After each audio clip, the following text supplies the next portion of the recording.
이 냄새는 짐승 가죽 냄새가 아니야. 사람 살이 썩어 문드러지는 냄새라고. 대한민국 최고의 구두 명장 하진우. 그가 쓰레기장 같은 폐공장을 찾아왔습니다. 그리고 그곳에서 마주친 믿을 수 없는 광경. 서윤이? 설마, 너니? 여자가 황급히 등 뒤로 감춘 것은 돈다발이 아니었습니다. 내 손이. 대체 손이 왜 이 모양이야? 수십억 계약금을 받고 스승을 배신했던 제자. 그녀는 왜 이 지옥 구덩이에서 자신의 손을 염산통에 집어넣고 있었던 걸까요? 오지 마세요, 선생님. 보지 마세요.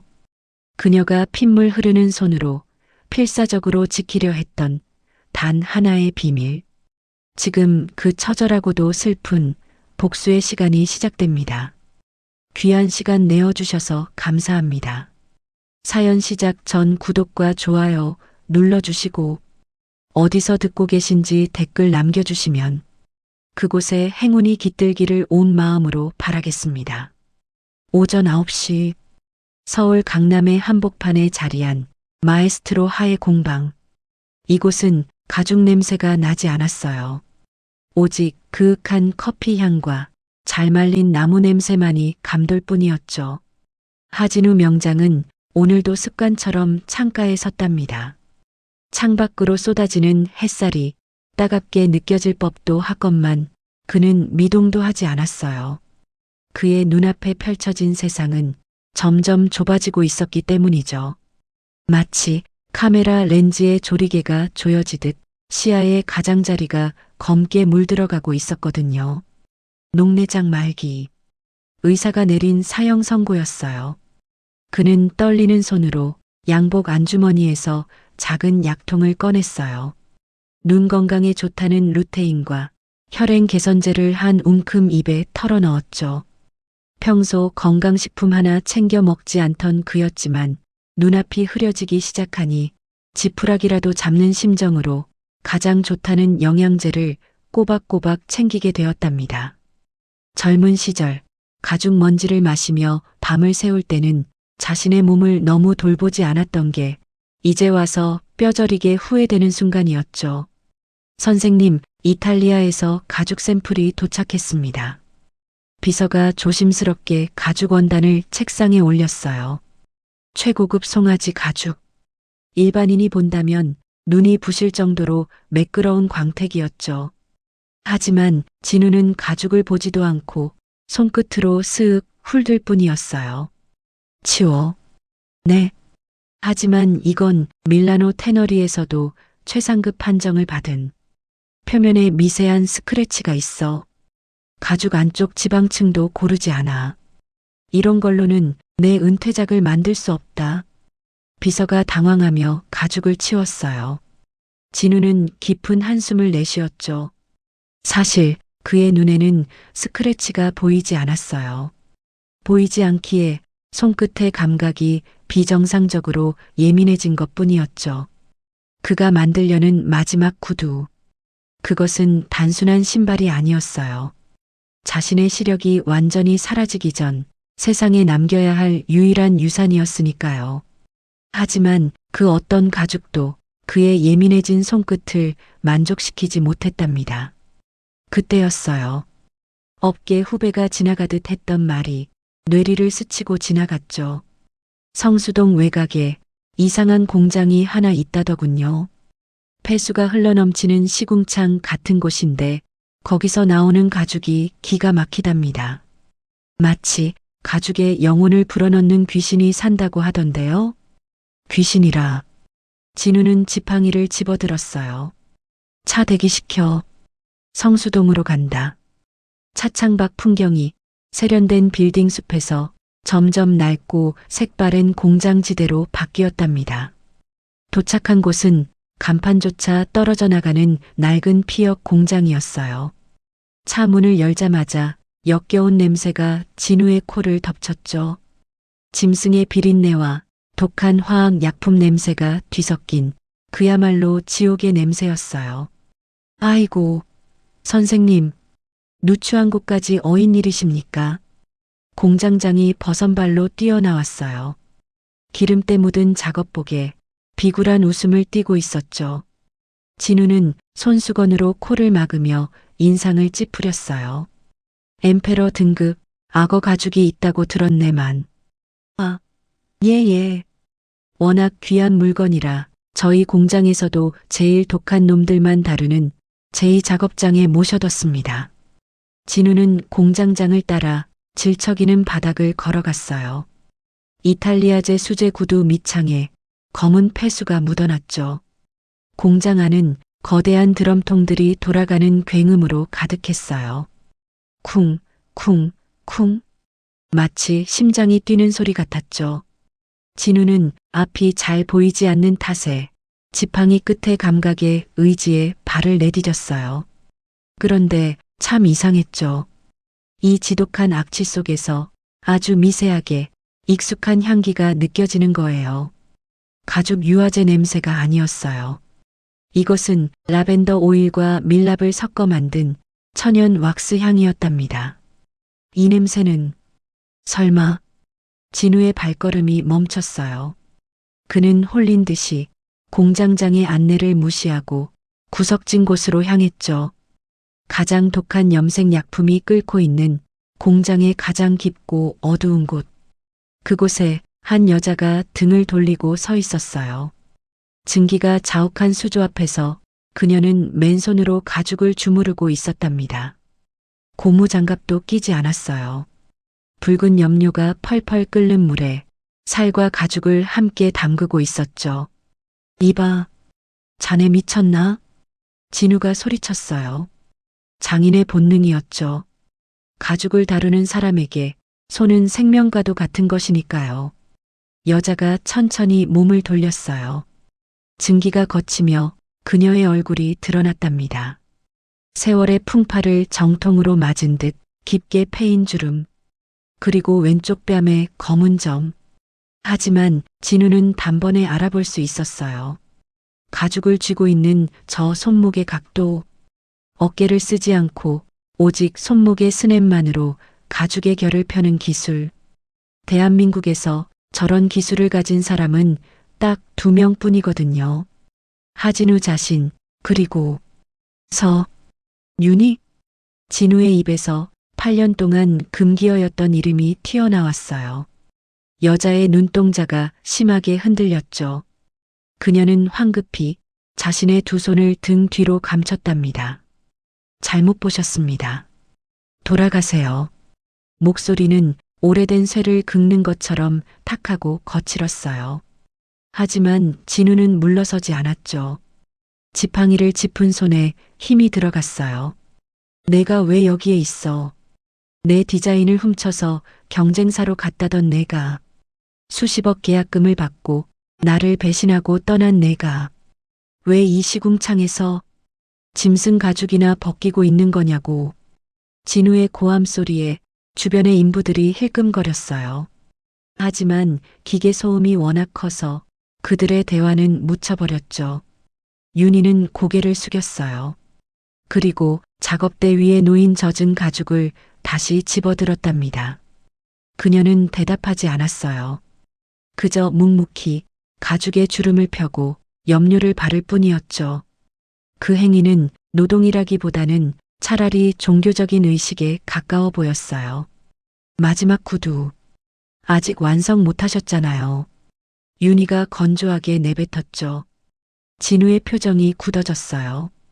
그가 구두 작업을 중단했다는 사실은 극소수의 측근만 아는 비밀이었으니까요. 선생님 눈, 이제 거의 안 보이시죠? 진우의 심장이 덜컥 내려앉았어요. 윤희는 등 돌린 채 가죽을 어루만지며 말을 이었죠.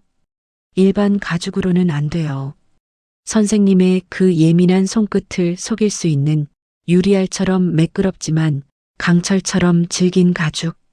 그거 만들 수 있는 사람 저밖에 없어서요. 윤희가 작업대 구석에 덮어두었던 허름한 천을 걷어냈어요. 순간 어두침침한 공장 안에 검은 빛이 감돌았죠.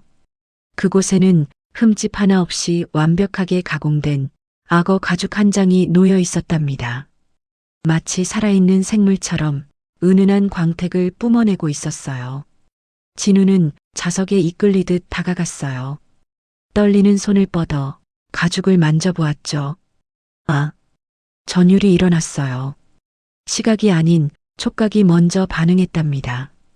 이것은 가죽이 아니었어요. 윤희가 지난 8년 동안 자신의 피와 살을 녹여 만들어낸 시간 그 자체였죠. 이걸 만들려고, 고작 이걸 만들려고 내 손을 버렸단 말이냐? 진우의 목소리가 물기에 젖어 갈라졌어요. 윤희는 짓무른 손등으로 이마에 땀을 훔쳤죠. 그리고 덤덤하게 웃어 보였어요. 그 웃음에는 원망 대신 지독한 슬픔이 서려 있었답니다. 선생님은 제게 가르쳐 주셨잖아요. 구두는 기술로 만드는 게 아니라 마음으로 깎는 거라고. 윤희의 시선이 진우의 어깨 너머 공장 입구 쪽을 향했어요.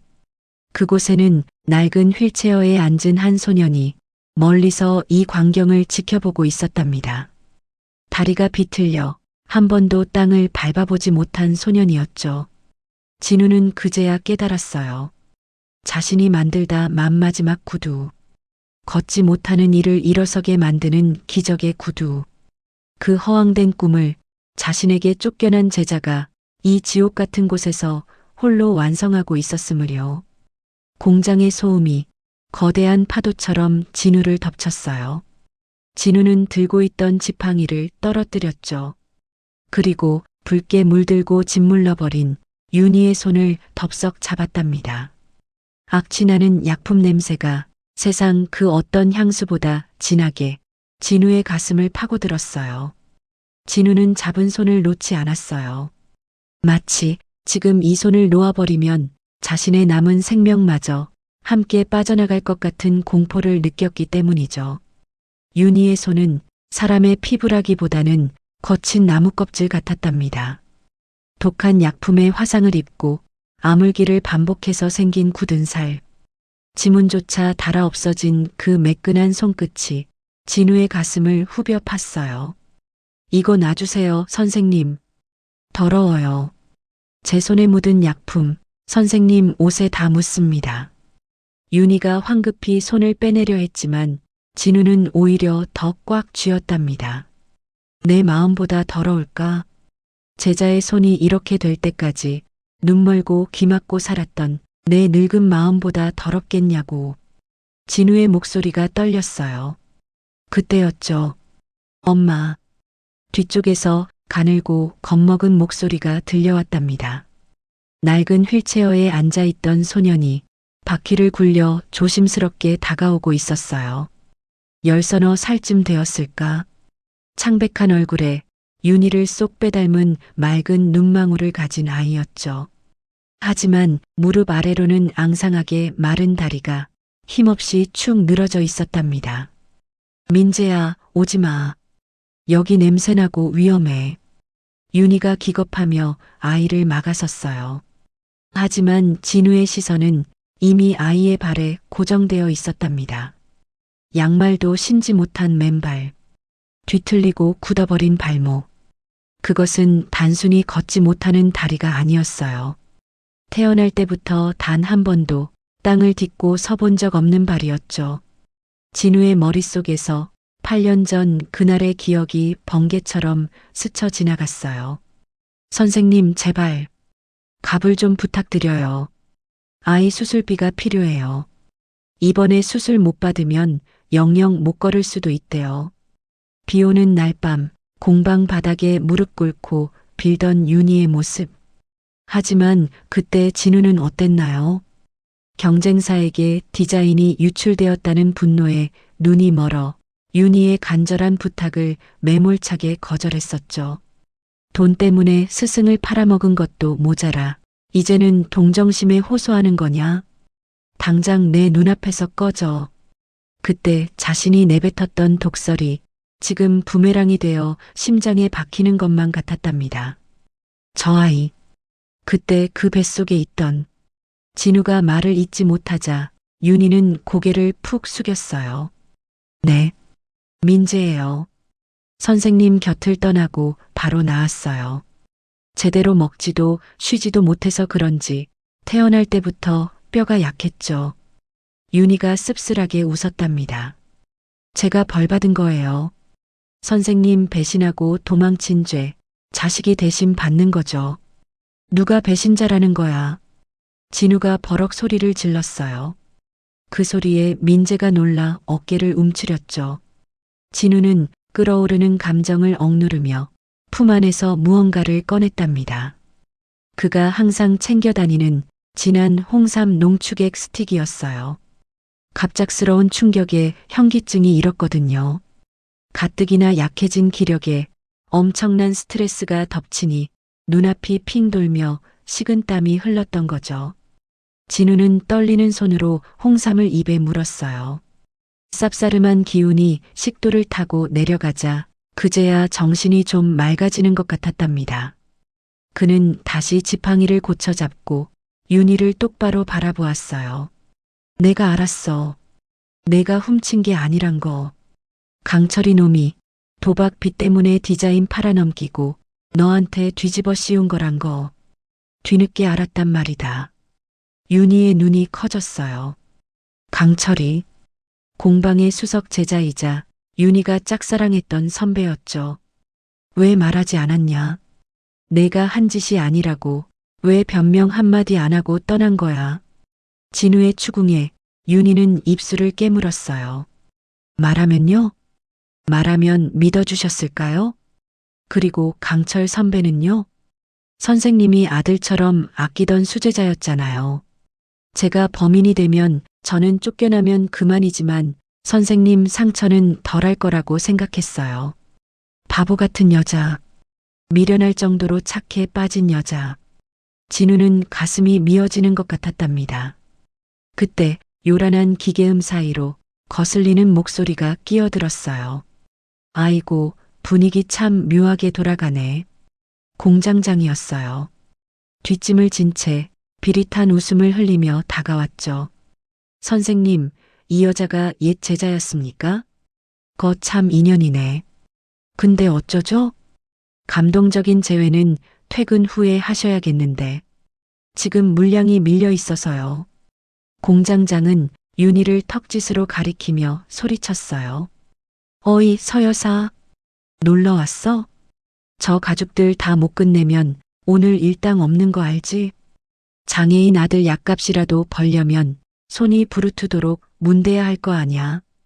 윤희는 화들짝 놀라며 다시 고무장갑도 없는 맨손을 독한 약품통에 넣으려 했답니다.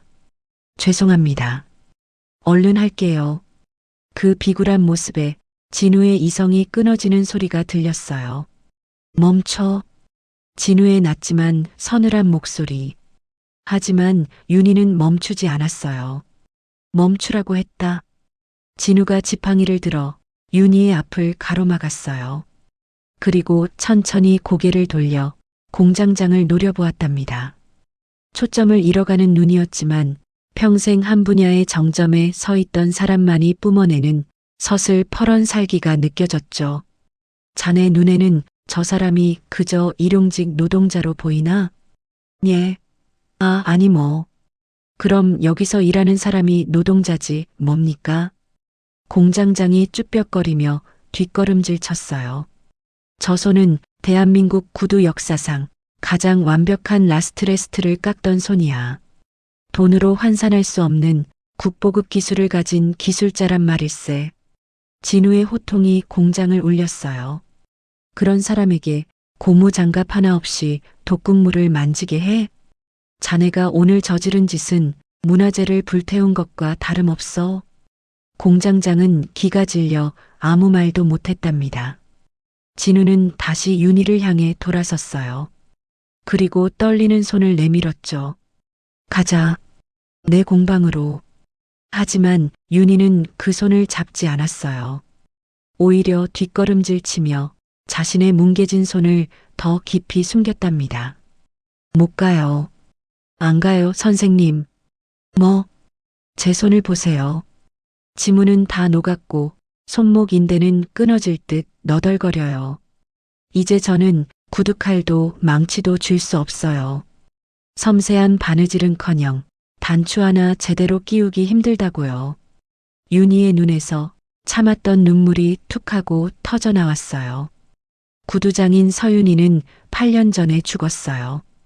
지금 선생님 앞에 있는 건 그저 가죽 냄새에 찌든 공장 아줌마일 뿐이에요. 그녀의 절규는 너무나 현실적이라 더 아프게 들려왔답니다. 진우는 아무 말 없이 윤희의 붉어진 눈시울을 바라보았어요. 그리고 시선을 돌려 휠체어에 앉아 있는 민재를 보았죠. 아이는 겁에 질려 있었지만 그 눈빛만은 엄마를 걱정하는 마음으로 가득 차 있었어요. 진우는 천천히 민재에게 다가갔답니다.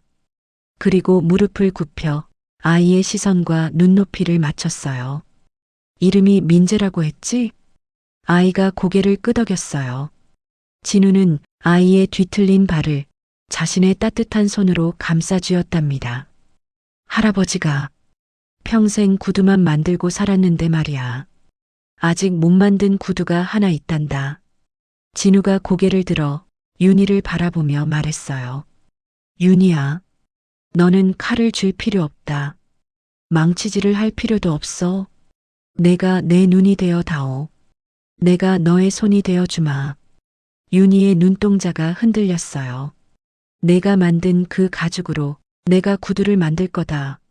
세상에서 가장 편하고 가장 튼튼한 구두.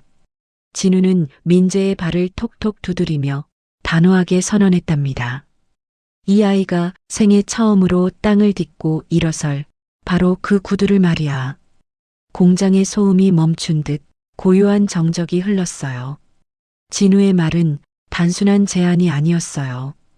그것은 망가져버린 두 사람의 인생을 다시 꿰매어 보겠다는 의지였고 멈춰버린 시간을 다시 돌리겠다는 약속이었답니다. 윤희의 뺨 위로 뜨거운 눈물이 하염없이 흘러내렸습니다. 그 눈물은 지난 8년의 고통을 씻어내기엔 부족했지만 새로운 희망을 싹 틔우기엔 충분했죠. 하지만 그들은 아직 몰랐어요. 그들이 돌아가야 할 곳에는 이미 또 다른 검은 음모가 독버섯처럼 자라나고 있다는 것을요. 진우의 고급 세단이 성수동의 좁은 골목을 빠져나왔어요. 차 안에는 숨막힐 듯한 정적만이 감돌았답니다. 윤희는 자신의 더러워진 작업복이 고급 가죽 시트에 닿는 것조차 미안해서 잔뜩 몸을 움츠리고 있었어요. 그녀의 무릎 위에는 여전히 겁에 질린 민재가 엄마의 옷자락을 꼭 쥐고 있었죠. 편하게 있어라. 내 차가 더러워지는 건 상관없다. 진우가 앞만 보며 무심하게 말했답니다. 하지만 백미러로 힐끔거리는 그의 눈빛은 뒷좌석의 두 사람을 끊임없이 살피고 있었죠. 얼마나 달렸을까요? 차는 화려한 불빛이 번쩍이는 청담동 명품 거리로 들어섰어요. 높은 빌딩 숲 사이 고풍스러운 벽돌로 지어진 3층 건물. 아틀리에 하. 8년 전 윤희가 매일 아침 문을 열고 청소했던 바로 그곳이었어요. 내려라.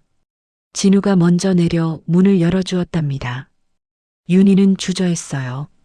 자신의 초라한 몰골이 이 화려한 거리와 너무나 어울리지 않았으니까요. 하지만 민재의 눈은 달랐어요. 휘황찬란한 쇼윈도 속 구두들을 보며 아이는 눈을 반짝였답니다. 엄마, 여기가 천국이야? 아이의 순진한 물음에 윤희는 가슴이 미어지는 것 같았어요. 공장의 시궁창 냄새만 맡고 자란 아이에게 이곳은 정말 천국처럼 보였을 테니까요.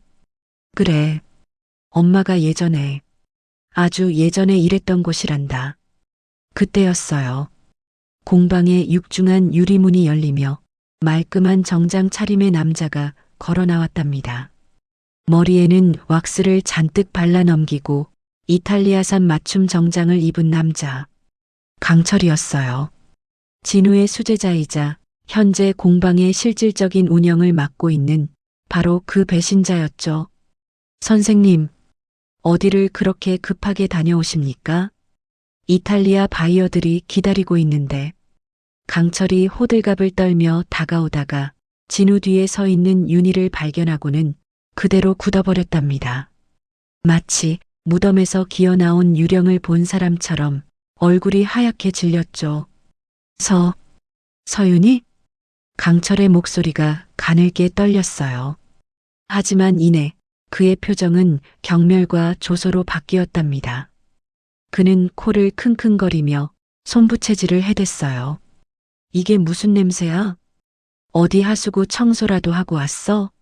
아니, 이 도둑년이 여기가 어디라고 감히 발을 들여? 강철이 윤희에게 삿대질을 하려던 순간 탁 하는 소리와 함께 진우의 지팡이가 강철의 팔을 쳐냈어요. 입 조심해라. 진우의 목소리는 낮았지만 서늘한 기운이 서려 있었답니다. 선생님? 지금 이 여자가 누군지 잊으셨습니까?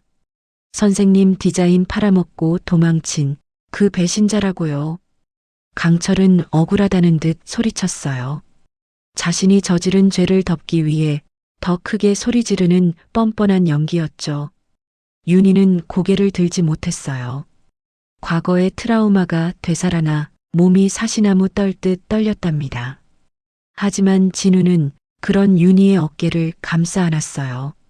그리고 강철을 똑바로 노려보았죠. 손님이다. 내 마지막 작품을 도와줄 귀한 파트너야. 파트너요? 말도 안 됩니다. 업계에서 매장당한 여자를 데려오다니요. 브랜드 이미지 망칠 일 있으십니까? 강철이 길길이 날뛰었어요. 하지만 진우는 들은 척도 하지 않고 윤희와 민재를 데리고 공방 안으로 들어갔답니다. 공방 안은 여전히 가죽 냄새와 커피 향으로 가득했어요. 윤희의 기억 속에 있던 가장 행복했던 시절의 향기였죠. 진우는 윤희를 작업실 중앙에 있는 가장 큰 테이블로 안내했어요. 그리고 윤희가 가져온 검은색 가죽 보따리를 풀었답니다. 차르르. 윤희가 목숨 걸고 만들어낸 그 엠페러 등급의 악어 가죽이 펼쳐졌어요. 조명 아래서 빛나는 가죽의 자태에 뒤따라 들어온 강철조차 순간 숨을 멈추고 말았죠. 이건 어디서 이런 물건을 구하셨습니까? 강철은 가죽 전문가답게 그 가치의 엄청남을 단번에 알아봤어요. 돈 냄새를 맡은 하이에나처럼 그의 눈빛이 탐욕으로 번들거렸죠. 이 여자가 만든 거다. 내가 쓰레기 취급하는 서윤이가 8년 동안 지옥에서 건져 올린 걸작이야. 진우의 말에 강철은 믿을 수 없다는 듯 윤희를 쳐다봤어요. 그러다 윤희의 뭉개진 손을 보았죠. 비웃음이 나오네요. 가죽은 훌륭하다 칩시다. 근데 저 손으로 뭘 하겠다는 겁니까? 강철이 윤희의 손을 가리키며 비아냥거렸어요. 손가락도 제대로 안 펴지는 병신 손으로 구두를 만든다고요? 선생님 노망 나셨습니까? 이건 우리 브랜드에 먹칠을 하는 겁니다. 그만. 진우가 작업대를 내리쳤어요. 테이블 위에 있던 구두칼들이 덜그럭거렸죠. 강철이 너. 내 눈이 멀어간다고 내 귀까지 먼 줄 아느냐? 진우의 갑작스러운 일갈에 강철이 움찔했답니다. 내가 뒤에서 재료비 빼돌리는 거, 하청업체에서 리베이트 받는 거 내가 모를 줄 알았나? 강철의 눈동자가 흔들렸어요. 진우는 아직 8년 전 디자인 유출 사건의 진실은 입 밖으로 꺼내지 않았답니다. 결정적인 순간에 놈의 숨통을 끊기 위해 아껴둔 카드였죠. 내 눈은 이미 죽어가고 있다. 그리고 윤희의 손은 망가졌지. 진우는 천천히 윤희의 굳은 살 박인 손을 잡아 올렸어요. 그래서 우리는 합칠 거다. 내가 윤희의 손이 되고 윤희가 나의 눈이 될 거야. 세상에서 가장 완벽한 한 사람이 되어 이 아이를 위한 구두를 만들 거란 말이다. 진우의 선언은 마치 맹세처럼 엄숙하게 울려 퍼졌어요. 강철은 입술을 깨물었어요. 스승의 고집을 꺾을 수 없다는 걸 알았으니까요. 하지만 그는 순순히 물러날 위인이 아니었답니다. 좋습니다. 마음대로 해보시죠. 하지만 명심하세요. 이번 시즌 신제품 발표회까지 결과물 못 내놓으면 그때는 제가 공방 운영권 전부 가져갑니다. 각서 잊지 않으셨죠? 강철은 비열한 미소를 남기고 쾅 소리가 나게 문을 닫고 나갔어요. 작업실에는 다시 무거운 정적이 흘렀답니다. 윤희는 다리가 풀려 그 자리에 주저앉고 말았어요. 선생님, 왜 그러셨어요? 저 사람은 악마예요. 선생님까지 위험해지면 어떡해요? 윤희가 울먹이며 말했죠. 진우는 윤희에게 다가가 따뜻한 물수건을 건넸어요. 윤희야, 나는 이제 잃을 게 없는 노인네다. 하지만 너는 지켜야 할 게 있지 않느냐? 진우의 시선이 구석에서 눈치를 보고 있는 민재에게 향했어요. 일어서자. 저 아이를 위해서라도 우리가 틀리지 않았다는 걸 증명해야 해. 그날 밤, 윤희와 민재는 공방 2층에 있는 작은 방을 배정받았어요. 예전에 진우가 야근할 때 쓰던 숙직실이었죠. 깨끗한 침구와 따뜻한 온기. 얼마 만에 느껴보는 안락함인지 모릅니다. 민재는 이미 푹신한 침대에서 잠이 들었어요. 윤희는 잠든 아이의 발을 조심스럽게 어루만졌답니다. 뒤틀리고 마른 발목. 이 작은 발에 정말 구두를 신길 수 있을까요? 그때 방문이 조용히 열리고 진우가 들어왔어요. 손에는 낡은 줄자 하나가 들려 있었죠. 자나? 아니요. 막 잠들었어요. 진우는 침대맡에 앉아 잠든 민재의 얼굴을 한참이나 내려다보았어요. 아이발 치수부터 제자. 지금이 가장 편안한 상태일 테니까.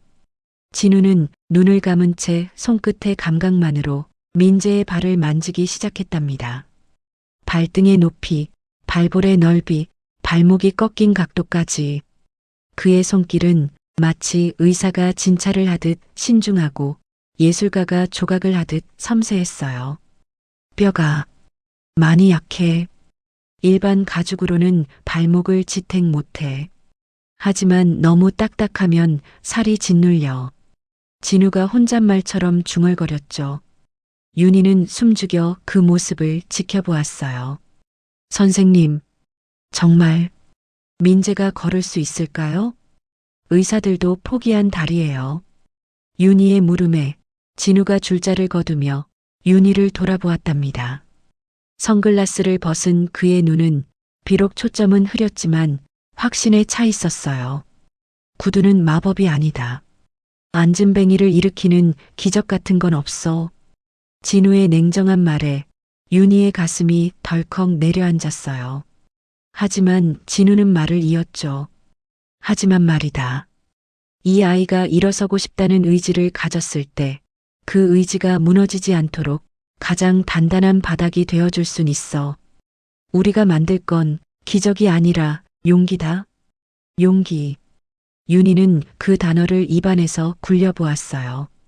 공장에서 도망치고 싶었지만 도망칠 용기가 없어서 8년을 버텼어요. 하지만 이제는 다른 용기가 필요했답니다. 자신의 망가진 손으로 아들의 세상을 만들어줄 용기 말이에요. 할게요, 선생님. 제 손 다 녹아버려도 좋으니까 민재 신발 꼭 만들고 싶어요. 윤희의 결심에 진우가 희미하게 미소를 지었어요. 그래, 내일부터 전쟁이다. 단단히 각오해. 두 사람의 그림자가 벽난로 불빛에 일렁이며 하나로 겹쳐졌어요. 하지만 그 시각 1층 사무실에서는 강철이 어딘가로 은밀하게 전화를 걸고 있었답니다. 네, 김 사장님. 재미있는 일이 생겼습니다. 하진우 그 늙은이가 제 발로 무덤을 파기 시작했네요. 네네. 이번 기회에 아예 숨통을 끊어버리시죠. 강철의 비릿한 웃음소리가 새벽 공기를 차갑게 갈랐습니다. 슥, 슥. 새벽 3시의 공방. 세상은 잠들었지만 이곳의 불은 꺼지지 않았어요. 나무를 깎는 소리만이 고요한 공기를 가르고 있었죠. 윤희는 작업대 앞에 앉아 단단한 박달나무 토막과 씨름하고 있었답니다. 그녀의 손에는 날카로운 구두칼 대신 투박한 사포가 들려 있었어요. 손가락 마디마디가 굳어서 섬세한 칼질을 할 수 없었기 때문이죠. 더 부드럽게, 아기 피부처럼 매끈해야 해. 뒤에서 지켜보던 진우가 낮게 가라앉은 목소리로 지시했어요. 그는 의자에 깊숙이 몸을 파묻은 채 지팡이로 바닥을 톡톡 두드리고 있었답니다. 선글라스 너머의 눈은 감겨 있었지만 귀는 그 어느 때보다 예민하게 열려 있었죠. 사포질 소리가 거칠다. 마음이 급해서 그래. 나무가 아파하는 소리가 안 들리나? 진우의 불호령에 윤희의 어깨가 움찔했어요. 이마에는 땀방울이 송골송골 맺혔고 뭉개진 손끝에서는 진물이 배어나와 사포를 적셨답니다. 할 수 있어. 해야만 해. 윤희는 입술을 깨물었어요. 지금 깎고 있는 저 나무 토막. 저게 바로 민재의 발이 될 구두골이었으니까요. 일반적인 기성품으로는 민재의 뒤틀린 발목을 감당할 수 없었어요. 그래서 세상에 단 하나뿐인 민재만을 위한 발 모형을 직접 깎아야 했답니다. 엄마. 2층 계단참에서 작은 목소리가 들려왔어요. 잠에서 깬 민재가 난간 사이로 엄마를 내려다보고 있었죠. 민재야, 깼니? 더 자지 않고.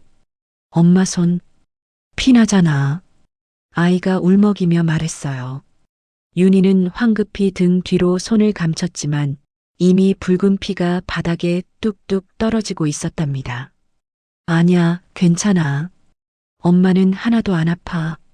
우리 민재 씩씩하게 걸을 생각만 해. 윤희가 억지로 웃어 보였어요. 하지만 아이는 고개를 저으며 휠체어 바퀴를 굴려 내려오려 했죠.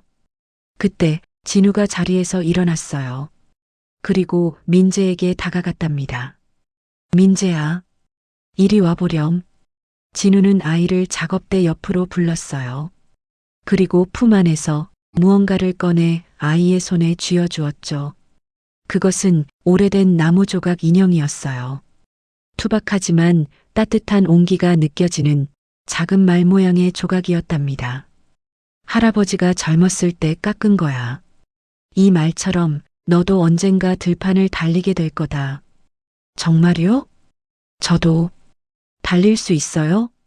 그럼 내 엄마가 지금 너에게 날개를 달아주고 있잖니.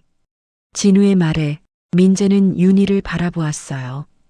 엄마의 피 묻은 손이 더 이상 무섭거나 징그럽게 보이지 않았답니다.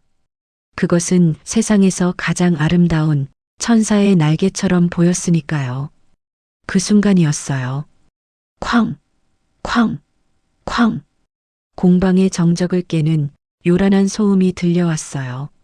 누군가 셔터 문을 발로 차는 소리였죠. 문 열어. 안에 있는 거 다 알아. 익숙하고도 불길한 목소리. 강철이었어요. 술에 잔뜩 취한 듯 혀가 꼬부라진 소리로 고래고래 소리를 지르고 있었죠. 윤희가 겁에 질려 떨기 시작했어요.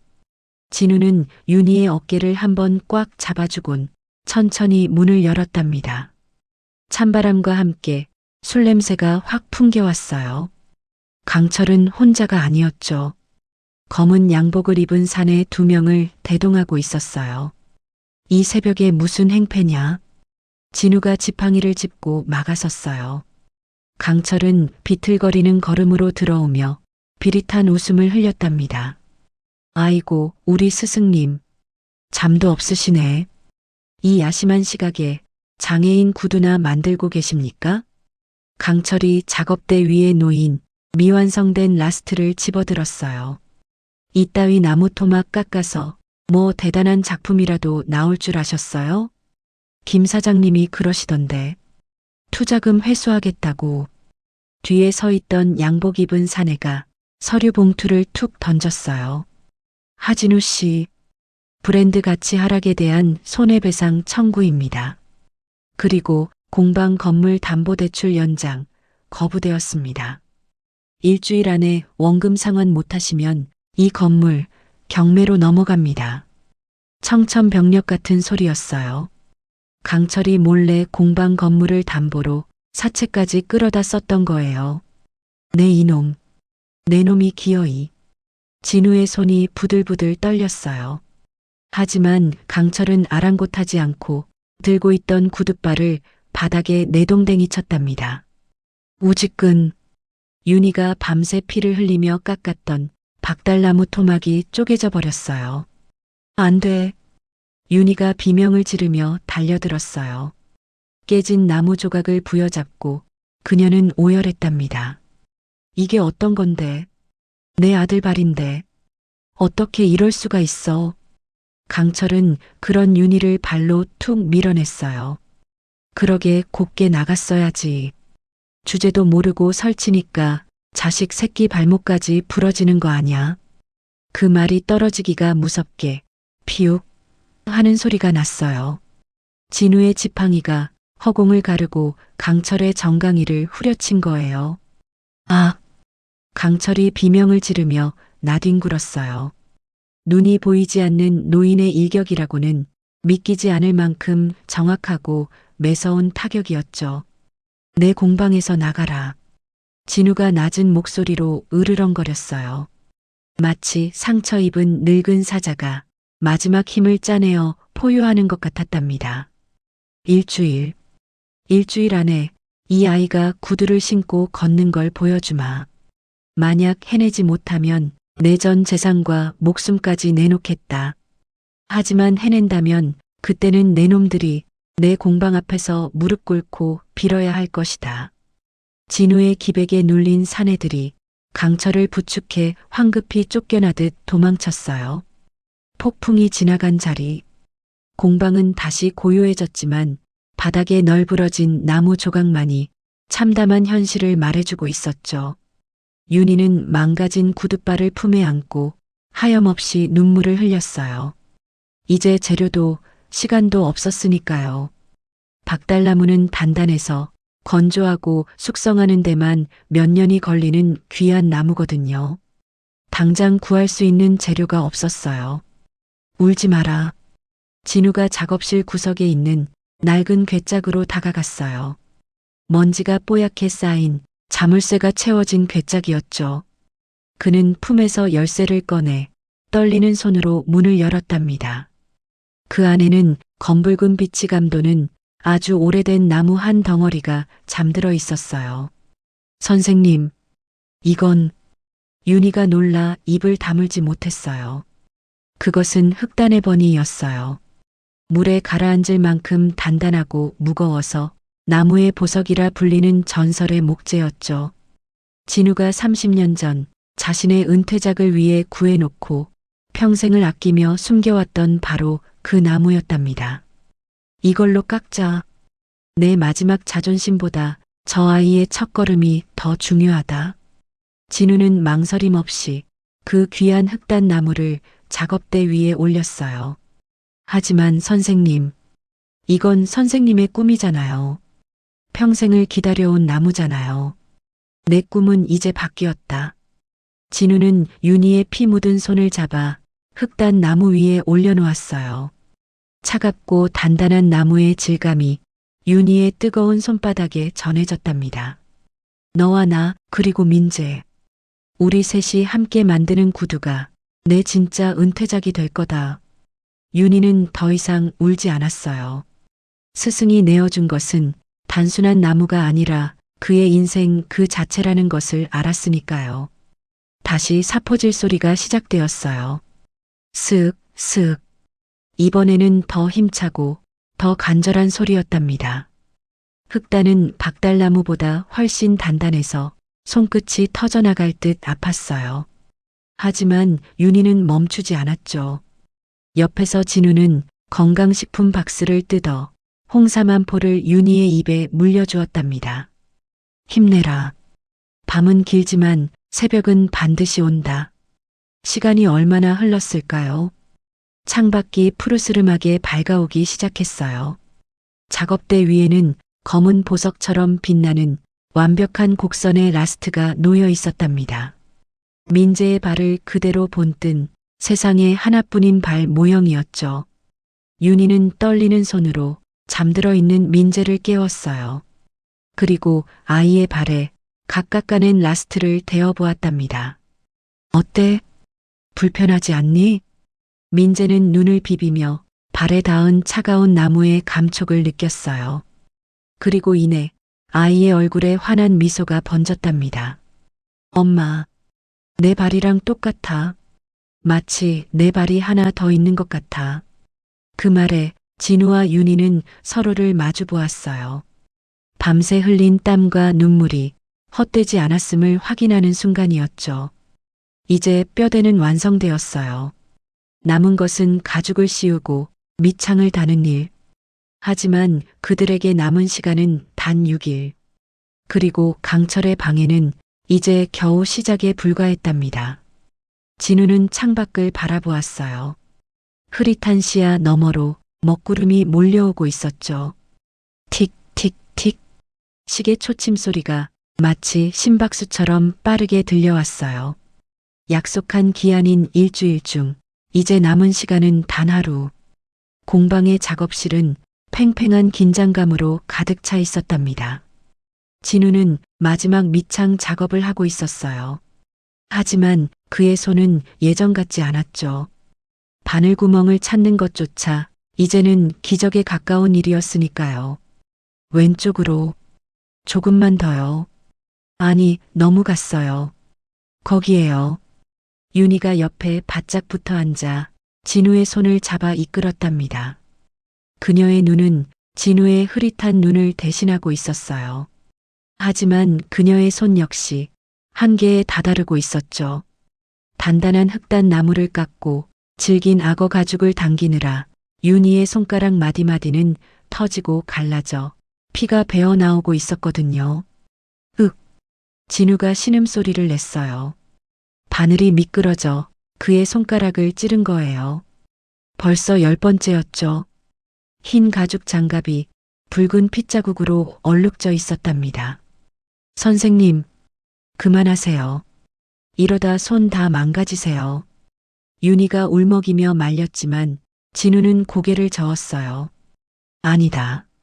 멈추면 안 돼. 지금 멈추면 영영 다시는 바늘을 잡을 수 없을 것 같다. 진우는 알고 있었어요. 자신의 시력이 이제 정말 촛불처럼 가물거리고 있다는 것을요. 내일이 지나면 세상은 영원한 어둠 속으로 잠길지도 모릅니다. 그러니 오늘 밤 안에 반드시 이 구두를 완성해야만 했죠. 민재야, 할아버지 보이지? 진우가 허공을 향해 물었어요. 작업대 밑에서 쪽잠을 자던 민재가 부스스 일어났답니다. 네, 할아버지. 여기 있어요. 그래. 내가 거기 있다는 것만 알면 된다. 이 구두는 너를 향해 가는 길이니까. 진우는 다시 바늘을 잡았어요. 떨리는 손끝에 온 신경을 집중했죠. 보이지 않아도 느낄 수 있었어요. 가죽의 결, 실의 텐션, 그리고 옆에서 숨죽여 지켜보는 윤희와 민재의 간절한 마음까지. 그렇게 고통과 인내의 밤이 지나고 마침내 아침 해가 밝았답니다. 작업대 위에는 세상에 단 하나뿐인 구두가 놓여 있었어요. 검은 악어 가죽은 마치 살아있는 듯 깊은 광택을 뿜어냈고 밑창은 흑단 나무의 묵직함으로 중심을 단단히 잡고 있었죠. 하지만 가장 아름다운 건 따로 있었어요. 구두 안쪽 발이 닿는 곳에 새겨진 작은 글씨였답니다. 사랑하는 아들의 첫 번째 날개. 윤희는 그 글귀를 어루만지며 소리 없이 눈물을 흘렸어요. 그것은 단순한 신발이 아니라 어머니의 기도이자 스승의 유언과도 같은 작품이었으니까요. 그 시각, 서울 시내 최고급 호텔의 그랜드 볼룸. 화려한 샹들리에 아래 수백 명의 인파가 북적이고 있었어요. 마에스트로 하브랜드의 새 시즌 론칭 파티가 열리는 날이었죠. 무대 중앙에는 강철이 의기양양하게 서 있었답니다. 그는 샴페인 잔을 높이 들고 마이크를 잡았어요. 신사숙녀 여러분, 오늘 이 자리에 와주셔서 감사합니다. 저희 스승님이신 하진우 명장은 건강상의 이유로 은퇴하셨지만 그의 정신을 이어받은 제가 더 완벽한 구두를 완성했습니다. 와! 사람들의 박수갈채가 쏟아졌어요. 하지만 강철의 뒤에 진열된 구두들은 사실 중국 공장에서 대량 생산한 저가품의 로고만 박은 가짜들이었죠. 강철은 회심의 미소를 지었어요. 이제 다 내 거야. 늙은이는 눈이 멀어 꼼짝도 못할 테고 서윤이 그 여자는 손이 병신이 됐으니 누가 감히 내 앞길을 막겠어? 그는 이미 승리감에 도취되어 있었답니다. 파티장 구석에서는 강철과 결탁한 김 사장이 투자자들에게 열심히 침을 튀기고 있었죠. 아, 걱정 마십시오. 보험 들어놓은 거나 마찬가지입니다. 브랜드 가치는 이미 하늘을 찌르고 원가 절감해서 마진율이 50%가 넘습니다. 지금 투자하시면 노후 연금 따위는 필요 없을 겁니다. 탐욕스러운 웃음소리가 파티장을 가득 메웠어요. 그때였어요. 기익. 거대한 연회장의 문이 육중한 소리를 내며 열렸답니다. 사람들의 시선이 일제히 입구 쪽으로 쏠렸어요. 그곳에 세 사람이 서 있었죠. 단정하게 빗어넘긴 백발에 검은 선글라스를 낀 노신사. 하진우였어요. 그리고 그 옆에는 허름한 작업복 대신 깔끔한 정장을 차려입은 윤희가 휠체어를 밀고 있었답니다. 휠체어 위에는 새 구두를 품에 안은 민재가 잔뜩 긴장한 표정으로 앉아 있었고요. 아니, 저 사람은 하진우 명장 아니야? 은퇴했다더니? 장내가 술렁이기 시작했어요. 강철의 얼굴이 순식간에 사색이 되었답니다. 선생님? 여기가 어디라고 오십니까? 경비 어디 있어? 강철이 당황하며 소리쳤어요. 하지만 진우는 지팡이로 바닥을 쿵쿵 울리며 천천히 무대를 향해 걸어왔답니다. 홍해 갈라지듯 사람들이 길을 터주었죠. 진우에게서 뿜어져 나오는 범접할 수 없는 아우라 때문이었어요. 강철이 내 은퇴식을 내 허락도 없이 치러주고 있었더구나. 진우가 마이크 앞에 섰어요. 그의 목소리는 스피커를 타고 장내 구석구석까지 울려 퍼졌답니다. 여러분, 저기 진열된 구두들이 제 정신을 이어받았다고요? 진우는 지팡이 끝으로 강철이 자랑하던 신상품 구두를 가리켰어요. 저것들은 가죽이 아니라 플라스틱입니다.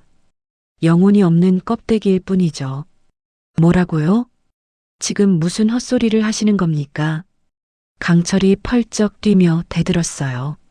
하지만 진우는 차분하게 말을 이었죠. 진짜 명품은 눈으로 보는 게 아닙니다. 신는 사람의 발이 기억하고 그 사람의 인생을 지탱해 주는 것. 그게 진짜 구두입니다. 진우는 윤희를 향해 손짓했어요. 윤희가 휠체어를 밀고 무대 위로 올라왔답니다. 사람들이 수군거렸어요. 윤희의 얼굴과 장갑을 꼈지만 감출 수 없는 뭉툭한 손 모양 때문이었죠. 저 여자는 배신했던? 아이는 누구야? 따가운 시선들이 윤희의 심장을 찔러왔어요. 예전 같았으면 숨었을 테지만 지금은 달랐답니다. 그녀에게는 지켜야 할 아들이 있었고 믿어주는 스승이 있었으니까요.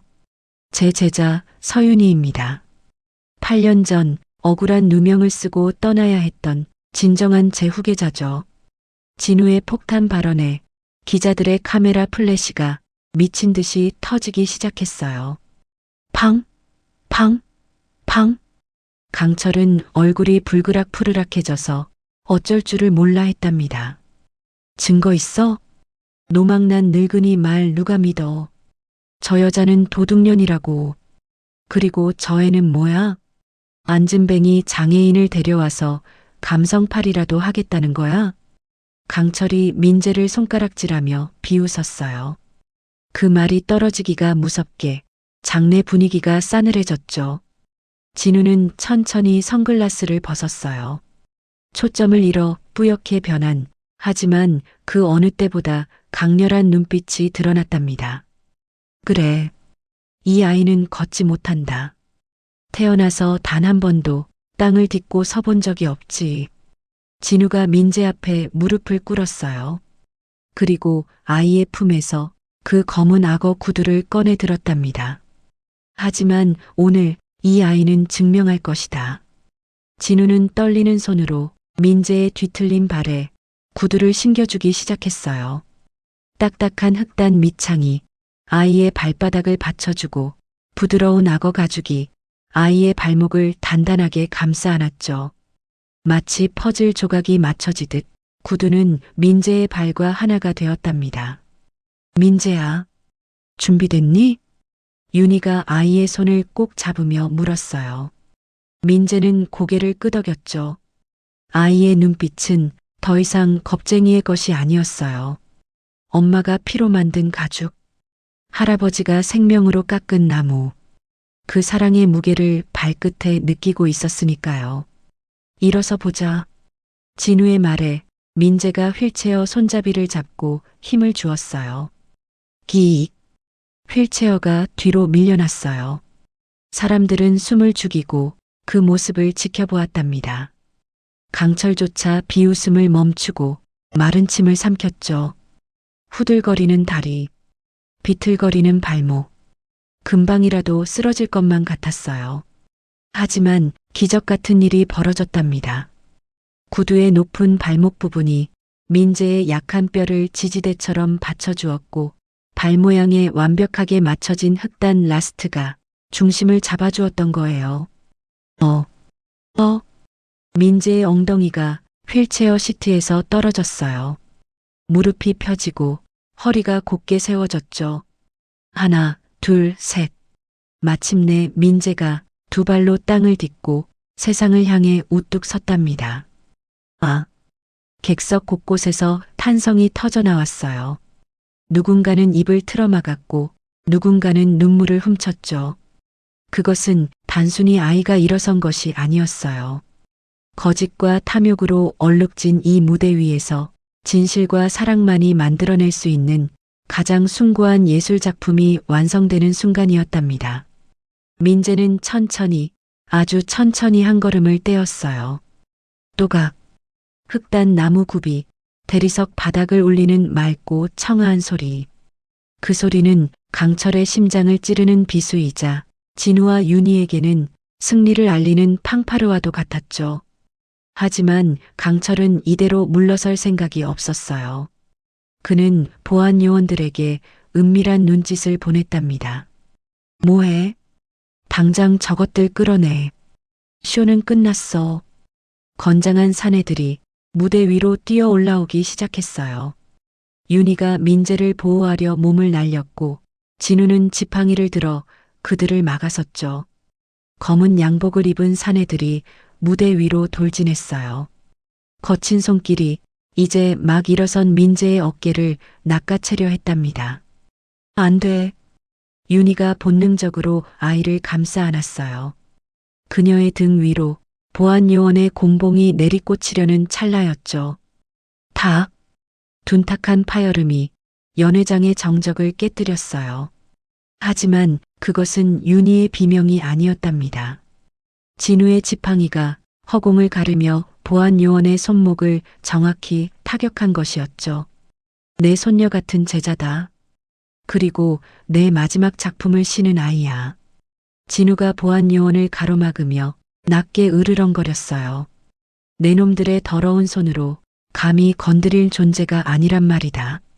앞이 보이지 않는 노인에게서 뿜어져 나오는 서슬퍼런 기백. 보안 요원들은 주춤하며 뒷걸음질 쳤어요. 그때 객석에서 누군가 소리쳤답니다. 저게 뭐야? 저 구두 좀 봐.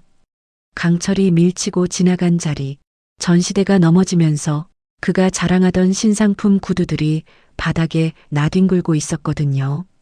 그런데 충격적인 광경이 드러났어요. 바닥에 떨어진 구두의 밑창이 벌어지면서 그 안에 숨겨져 있던 싸구려 압축 종이와 플라스틱 지지대가 튀어나온 거예요. 이게 명품이라고? 가죽도 아니고 비닐이잖아. 투자자들이 웅성거리기 시작했어요. 진우는 그 소란을 놓치지 않고 마이크를 잡았답니다. 보셨습니까? 저것이 바로 강철 사장이 말한 혁신의 실체입니다. 진우의 목소리가 날카로운 송곳처럼 강철의 폐부를 찔렀어요. 겉만 번지르르하게 포장한 가짜, 장인의 혼을 팔아먹고 여러분의 눈을 속여 만든 쓰레기입니다. 아니야, 모함이야. 저 늙은이가 미쳐서 그래. 강철이 발악하며 진우에게 달려들려 했어요. 하지만 이미 분위기는 반전되었답니다. VIP석에 앉아있던 김 회장이 얼굴이 불그락푸르락해져서 일어났거든요. 강 사장, 이게 어떻게 된 거야? 내 노후 자금을 다 털어넣었는데 이런 사기극에 투자를 하게 해? 김 회장은 평생 모은 돈을 안전한 국채나 연금에 넣는 대신 강철의 꼬임에 넘어가 고수익을 노리고 투자했던 큰손이었어요. 원금 보장된다며, 수익률 20%라며, 내 돈 내놔. 이 사기꾼아. 김 회장이 강철의 멱살을 잡자 다른 투자자들도 일제히 들고 일어났어요. 아수라장이 된 파티장. 강철은 멱살을 뿌리치고 도망칠 구멍을 찾았답니다. 하지만 출구는 이미 막혀 있었어요. 위익 마이너스, 위익 마이너스. 요란한 사이렌 소리와 함께 경찰들이 연회장 안으로 들이닥친 거예요. 강철 씨, 특경법상 사기 및 배임, 그리고 사문서 위조 혐의로 체포합니다. 형사가 강철의 손목에 차가운 은팔찌를 채웠어요. 이거나, 내가 누군지 알아? 증거 있어? 증거 가져와. 강철이 길길이 날뛰었지만 진우가 품 안에서 녹음기를 꺼내 들었답니다. 하진우 그 늙은이가 제 발로 무덤을 파기 시작했네요. 이번 기회에 아예 숨통을 끊어버리시죠. 어젯밤 강철이 김 사장과 통화했던 내용이 스피커를 통해 적나라하게 흘러나왔어요. 진우가 미리 설치해둔 도청 장치였죠. 이제 만족하나? 자네가 판 무덤에 자네가 들어가게 되었구먼. 진우의 차가운 일갈에 강철은 다리에 힘이 풀려 주저앉고 말았어요. 그의 눈동자에 비로소 공포와 후회가 스쳐 지나갔답니다. 경찰들에 의해 질질 끌려가는 강철. 그의 뒷모습은 한때 장인을 꿈꿨으나 욕망의 눈먼 자의 초라한 말로였죠. 소란이 잦아들고 연회장에는 다시 정적이 찾아왔어요. 사람들은 모두 떠나고 텅 빈 무대 위에는 세 사람만이 남았답니다. 진우는 지팡이를 내려놓고 두 팔을 벌렸어요. 오너라, 내 아들. 민재가 윤희의 손을 놓고 한 걸음을 떼었어요. 또각, 흑단 나무굽이 바닥을 울렸죠. 한 걸음, 그리고 또 한 걸음. 처음에는 위태로워 보였지만 걸음마다 힘이 실리기 시작했어요. 마치 대지 위에 뿌리를 내리는 나무처럼 민재의 발걸음은 단단해져 갔답니다. 윤희는 입을 틀어막고 오열했어요. 자신의 뭉개진 손으로 만든 가죽이 아이의 발을 감싸고 아이의 무게를 지탱하고 있었으니까요. 그것은 지난 8년의 고통이 축복으로 바뀌는 순간이었답니다. 민재가 마침내 진우의 품에 안겼어요. 할아버지, 저 걸었어요. 엄마가 만들어준 구두 신고 제가 걸어왔어요. 그래, 안다. 발소리가 들리더구나. 세상에서 가장 아름다운 음악 소리였어. 진우는 보이지 않는 눈으로 눈물을 흘리며 민재의 머리를 쓰다듬었어요. 그리고 옆에 다가온 윤희의 손을 꼭 잡아주었답니다. 고생했다, 윤희야. 내 손이 이 아이를 살렸다. 선생님, 감사합니다. 정말 감사합니다. 윤희는 진우의 가슴에 얼굴을 묻고 아이처럼 엉엉 울었어요. 그 눈물은 공장의 폐수 냄새도 배신의 상처도 모두 씻어내는 치유의 비였답니다. 1년 후 성수동의 낡은 공방 간판이 내려가고 새로운 간판이 걸렸어요. 진진 앤드 유년 아틀리에. 따스한 봄 햇살이 공방의 통유리 창을 넘어 들어왔답니다. 진우는 이제 완전히 시력을 잃었어요. 하지만 그의 얼굴은 그 어느 때보다 평온해 보였죠. 그는 흔들의자에 앉아 건강식품인 녹용 진액을 빨대로 마시며 라디오를 듣고 있었답니다. 어이, 김 작가. 그거 좀 잘 챙겨 먹어. 관절에 좋다는 보스웰리아인가 뭔가 윤희가 사다 놓은 거 있잖아. 자네도 나처럼 쌩쌩하게 살아야지. 진우가 허공에 대고 농담을 던졌어요. 그의 곁에는 이제 비서 대신 윤희가 수석 장인으로서 자리를 지키고 있었죠. 탕, 탕, 탕. 경쾌한 망치질 소리. 윤희의 손은 여전히 흉터투성이었지만 그녀가 잡은 망치는 그 누구보다 힘차고 정확했답니다. 할아버지, 저 학교 다녀왔습니다. 문이 벌컥 열리고 민재가 뛰어들어왔어요. 이제는 휠체어 없이 책가방을 메고 두 발로 뛰어다니는 소년. 아이의 발에는 여전히 윤희와 진우가 만들어준 그 검은 구두가 신겨져 있었어요. 비록 가죽은 조금 닳고 밑창엔 흠집이 났지만 그 구두는 여전히 민재의 세상 그 자체였죠. 뭐냐? 오늘은 체육 시간에 달리기 좀 했느냐? 네. 꼴찌는 면했어요.